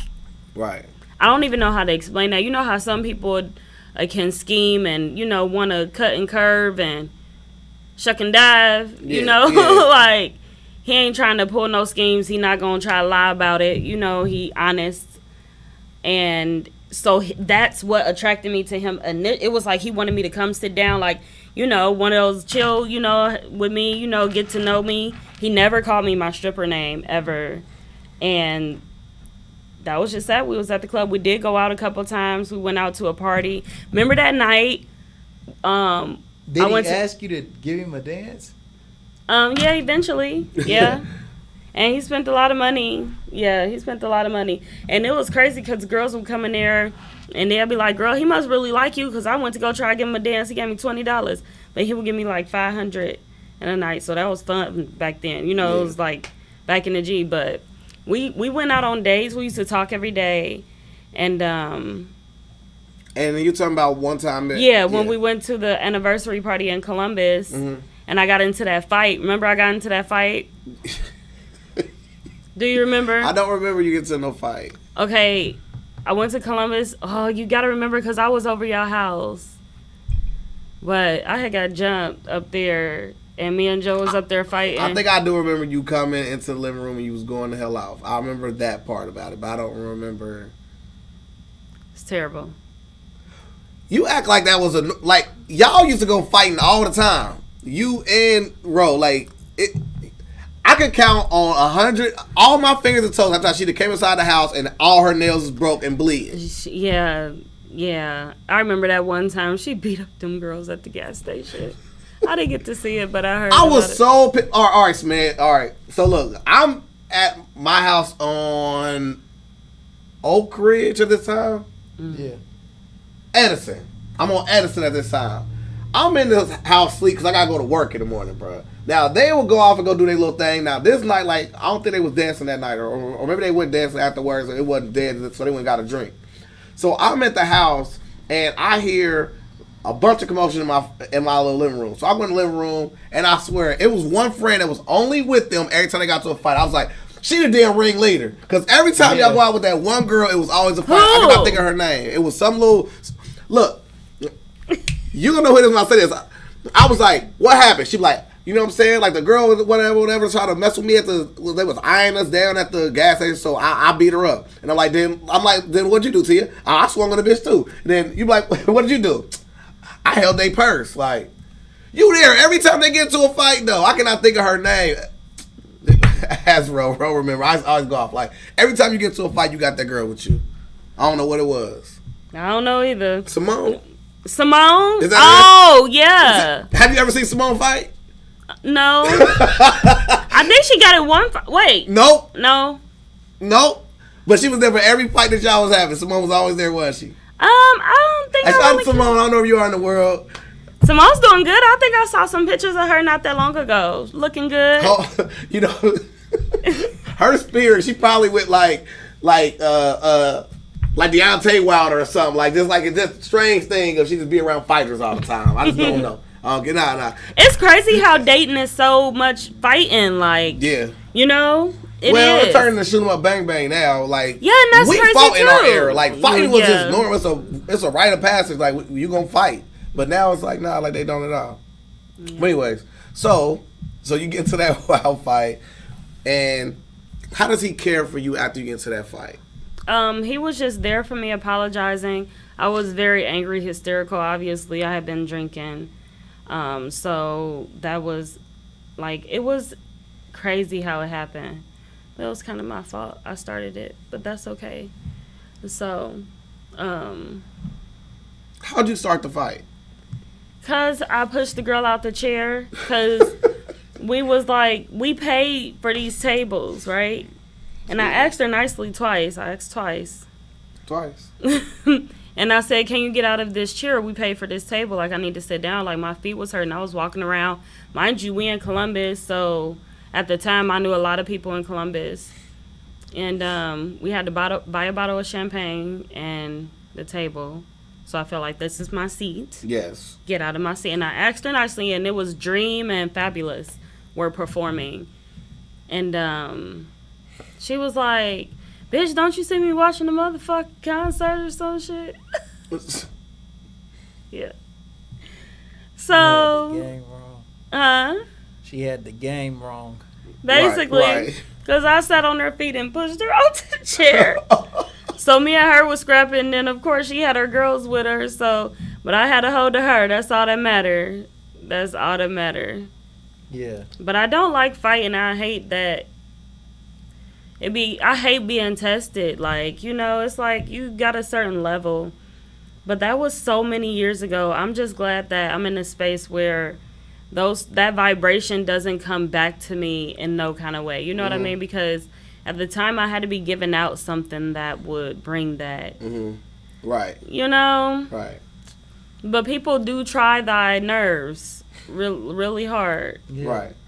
They do. So speaking of people testing you were really good at testing in the chemistry field. So like you had also, you know, like continued your education when it came to that. Why was it so important to always be still working while also still working on your next endeavor or your passion during that time, which is chemistry?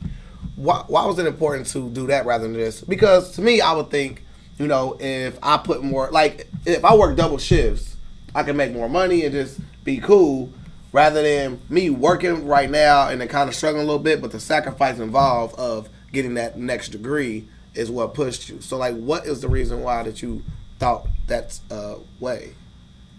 I mean, it was going to school, and I had to do it because I really love science, and I really love the fact that with a degree like that, it's such a broad spectrum that is very lucrative, you know, and you become a necessity of society, you know, at some point or another, and the things you learn, and it's fascinating to me.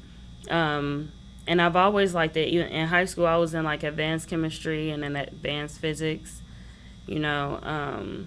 So, yeah, I've always loved it. I still love like telescopes and microscopes, and I like drones. I want a drone for Christmas. I'm just saying. So he's listening. He got you. Right. Right. Yeah.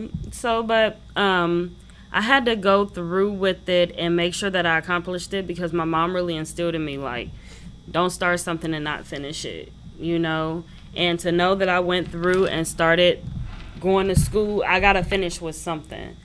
And knowing that I love chemistry the way that I do, I'm like, think that'd be great. And learning that you can do something else from behind the chair. And chemistry is the way to get your name on the bottle, you know? Right. So, speaking of your mom, who you spoke of your mom, she says on December 8th, 2010, guess who loves you? Me. Keep up the good work. I'm very proud of you. You turned out to be one hell of a young lady. Just know you can do anything you put your mind to. Good luck in the upcoming school year. Your mom. Ain't that sweet? Yeah, it's nice. So, yeah. So, having your mom that's so proud of you, because, I mean, if we looking at it in hindsight, you know what I'm saying? Your mom was living in a project, still trying to maintain a safe enough life for you. And then for you to go this far in your life and not have, you know, like those stories of, oh, you know what I'm saying, I grew up in the projects and it was messed up for us. You actually have a positive disposition when it comes to growing up there.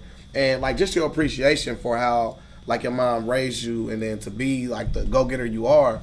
Because, like, a lot of times, I remember, I talked to Simone about this before, it was this lady that sat across the street from my mom. You remember Miss Boyd? That sounds familiar, yeah. The mean old lady that sat across the street from my mom. She used to get off on me because I say, yeah, I'm doing this and this and this and this. And she's like, yeah, you were a jack of all trades, a master of none. And it really hurt my pride.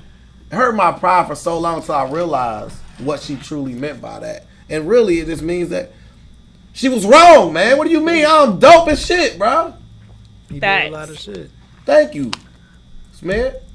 So anyway, so like you finally, like like you finally achieved of getting your degree in that. When did you have the inception of creating your own line? When did I what? When did you want to start? Well, when did you come up with the idea of creating your own line of products? It was during hair school. And that's what inspired me to continue with chemistry, right? But then I was thinking, then I want to be able to make it all and have a warehouse, you know, where people come to me, because you know how there's a business where people do it themselves. There's also a business to pay somebody to do it for you, you know, and supply hundreds. Like my orders be in the 50s to 200s at a time, which is fun and kind of easy because it's all in one, but it's like projects, like, and I don't know. I just want to be able to formulate something that will work so well that it changed the game. You know? And with my clients, I noticed that the formulas are working. Like, sometimes I'll be so scared, but they're working, you know? So, and I'm getting good feedback. Really So if you can go outside our legendary time machine that me and Smith is building, but behind the scenes, and go talk to that little girl in Detroit, 9 years old, what would you whisper in her ear?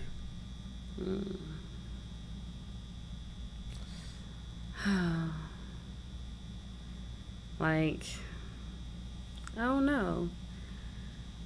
I've seen that question before. It's like, what would I really say to her? Like, I don't know. I would just tell her to stick with it and hustle, live life. You know, hustle, whatever that is. Hustle it, stick to it. You know, and love people. You know, but just stick to it. Just whatever I decide to do, stick with it, finish it, conquer it all the way to the max, master it. So here on the Legendary People podcast, we have a thing called the butterfly effect. Was there something you said during the course of the interview or something that I found in the course of my research that I found truly amazing? My research started from me just knowing you growing up. You know what I mean? You would just always seem like just a cool, fun, laughing, joking, you know, like a real good spirit no matter what. Like, and then like the people that you hung around were great people as well. I mean, you can think of, you know, Brooke. Exceptional person. Right. She has an amazing voice. You have my sister, which, you know what I'm saying, I personally raised her myself, you know what I'm saying, so of course she's perfect, man.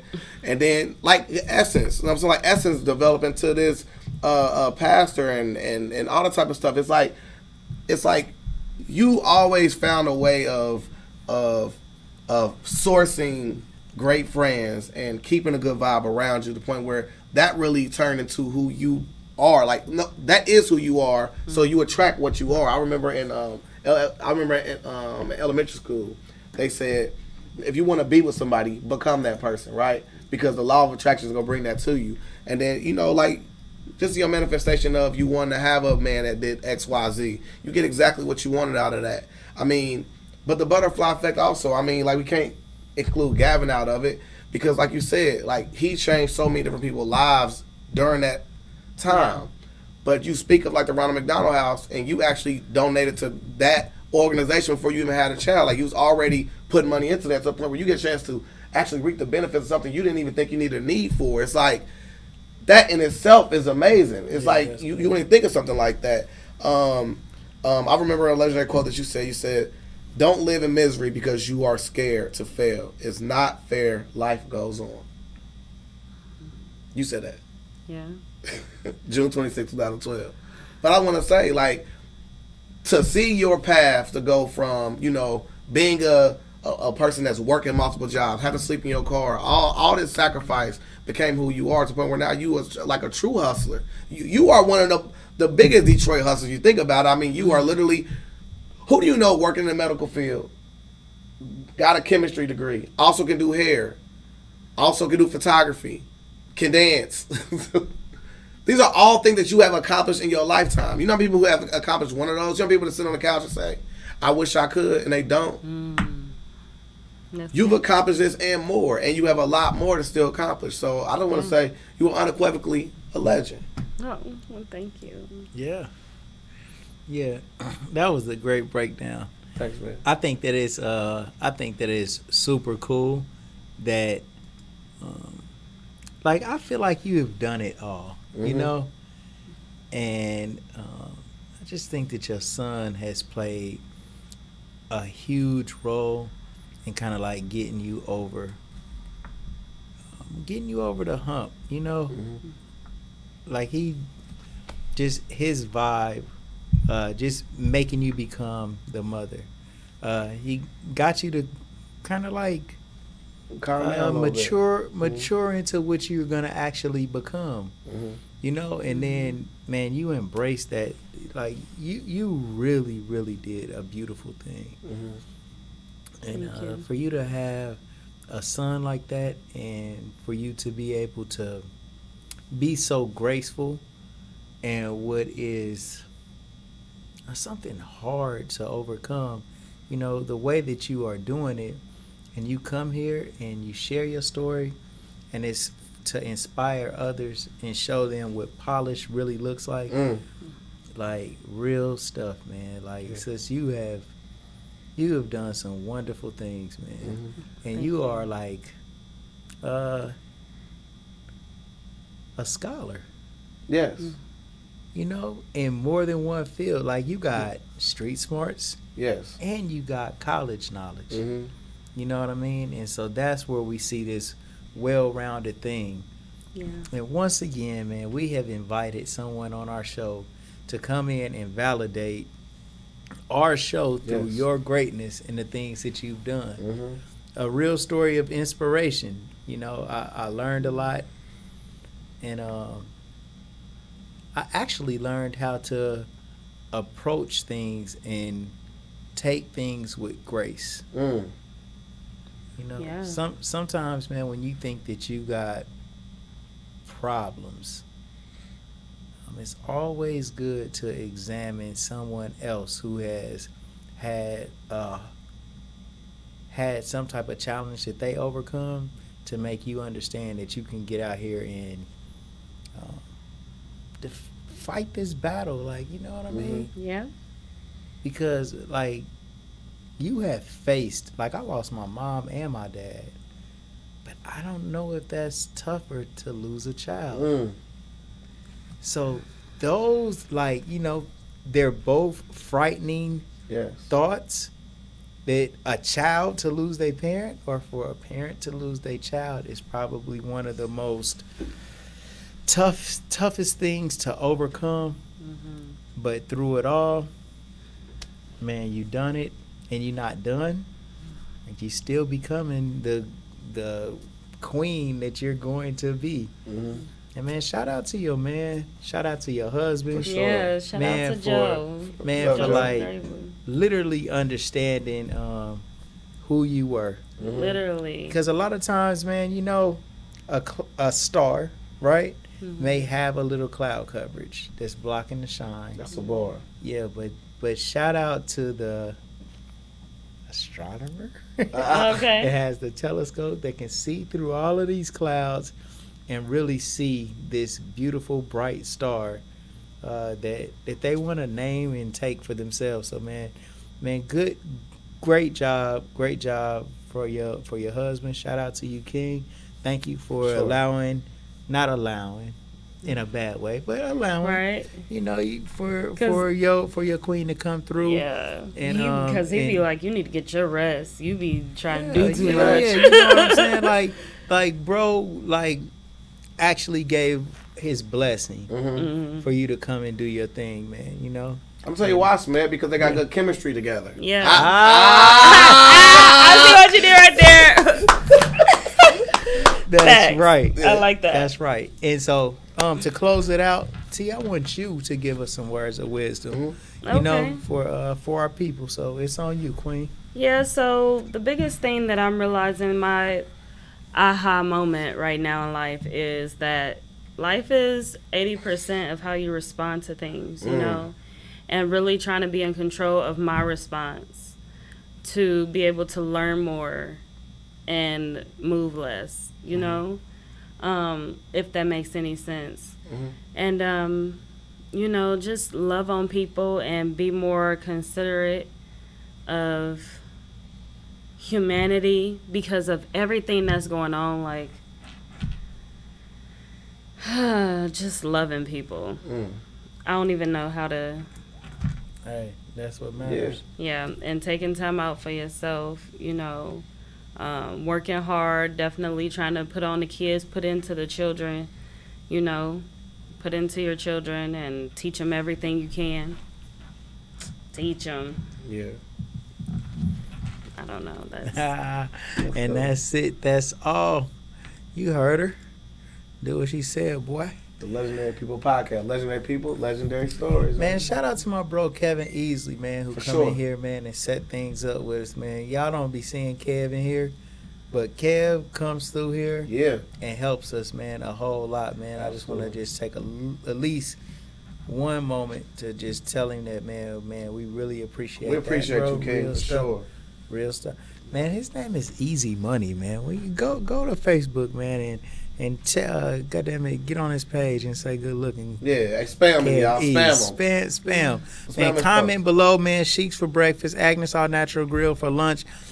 Get you a neck brace right around. Let somebody rear end you. As soon as they do, listen, throw that thing on. Is it 5 bands? If it's 5 bands for an accident, 5 bands is 5 bands. Throw that neck brace on, call the hospital, and then make sure you get in the ambulance. That's another part. Yeah.